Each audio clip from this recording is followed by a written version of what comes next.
여러분의 삶의 원동력은 무엇인가요? 그리고 여러분의 삶은 무엇으로 설명할 수 있나요?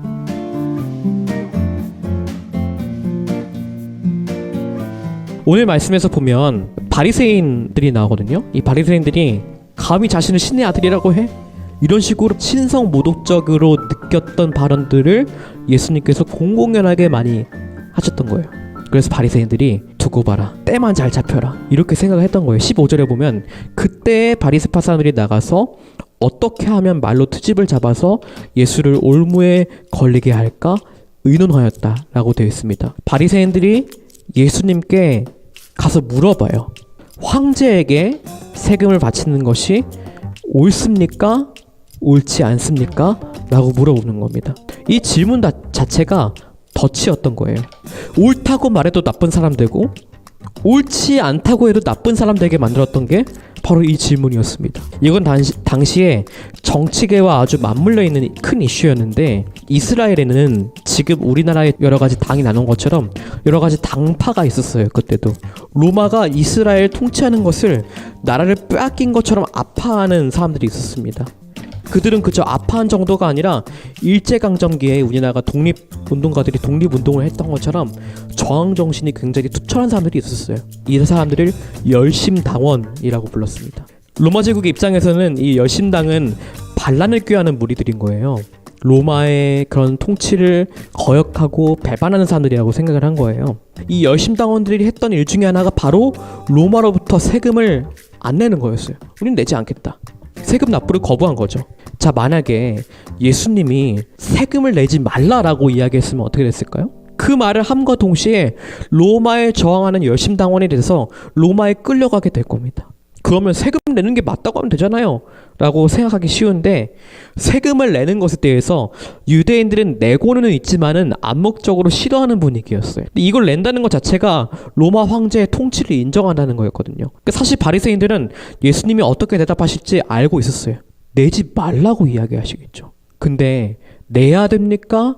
내지 말아야 됩니까? 예수님이 적극적으로 그럼 내지 말아라 라고 이야기하면 이제 요즘 기사처럼 이렇게 나오는 거죠. 밑에 예수 세금 내지 말아야 한다고 말해 충격. 그런 열심당원이었나? 그러니까 예수님이 과격한 열심당원이라고 몰리게 하기 위한 바리새인들의 함정인 거죠.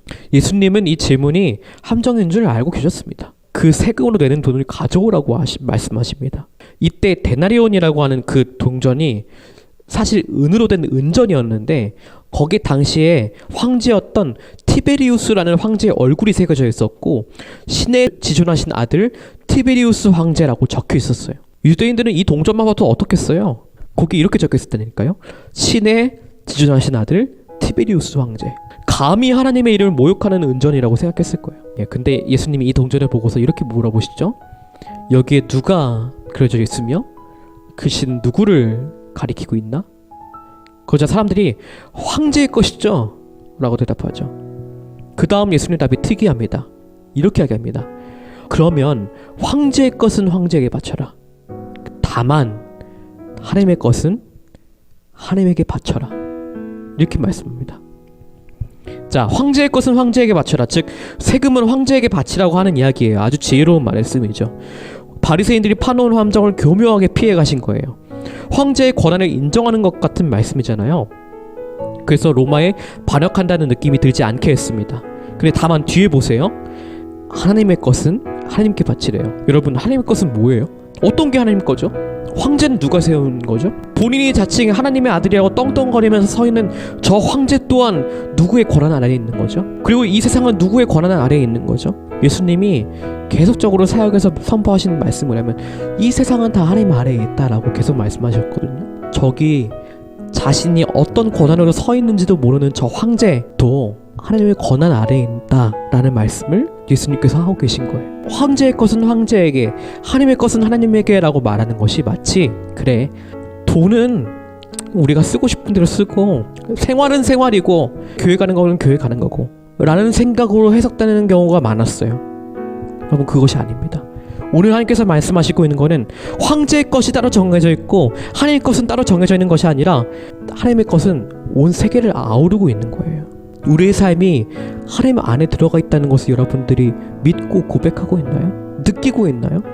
제가 처음에 이렇게 질문했습니다. 여러분들의 삶은 무엇으로 설명할 수 있나요?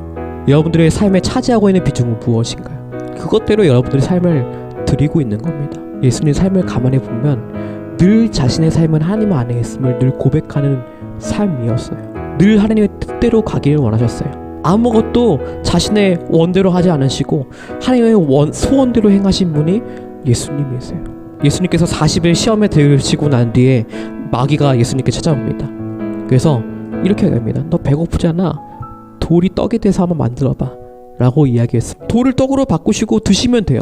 근데 왜 거부하셨어요? 예수님은 철저하게 하나님의 뜻대로 움직이고 싶으신 거예요. 예수님은요, 예수님의 사역을 하면서 제자들과 함께 줄이시고 함께 목말라 하시고 함께 힘들어 하셨어요. 비록 하나님의 아들로 오셨지만 그분의 뜻을 따르기 위해 함께 목말라 하고 함께 힘들어 하셨어요. 만약에 예수님께서 좀 너무 힘든데 떡 좀 만들어 볼까?